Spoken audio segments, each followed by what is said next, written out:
We're going to go over solving equations. Now there are three important parts to a correct solution. You have to have the correct answer, you have to show how you got that answer, and you have to keep the equation equal from start to finish. Now to solve equations, you use opposites.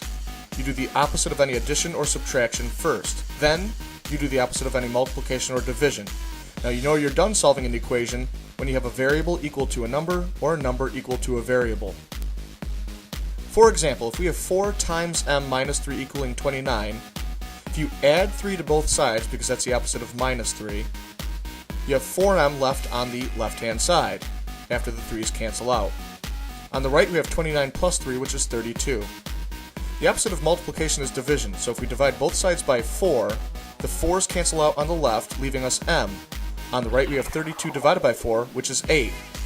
Now do we have the right answer? Well, we can substitute 8 into the original equation to see if the two sides are equal. And sure enough they are, so we have the right answer.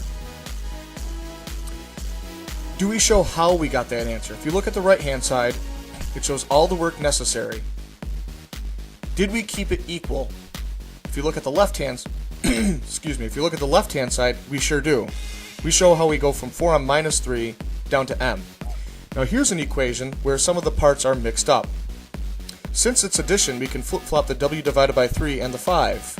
The equal sign can come to the other sign because it doesn't matter where the equal sign is. Now from here we're going to do the opposite of any addition or subtraction, so we're going to subtract 5.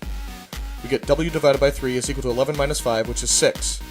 The opposite of division is multiplication, so we're going to multiply both sides by 3, leaving us w is equal to 6 times 3, which is 18. So there we have the correct answer, w equals 18. On the right we have how we got that answer, and on the left we show that it stays equal from top to bottom. It shows how we go from w divided by 3 plus 5 down to w. Now if you think of it like a teeter-totter, if we have 2x minus 3 equaling 5, you can see on the left we have 2x minus 3. Now it's going to be equal with 5. Now part of solving an equation is to keep it balanced, keep it equal, keep it fair. So to solve this equation we would add 3 to both sides. So if you notice I'm adding 3 to the left. Now to keep it fair we're going to add 3 to the right. Now when I do that you'll notice that it stays equal, it stays balanced. Now remember that if we have a positive 1 and a minus 1 they cancel each other out. That's from our integer unit. Now notice when I cancel all of the negative 1 and the positive ones, I'm left with 2x on the left. Over on the right I have 8, so 2x equals 8.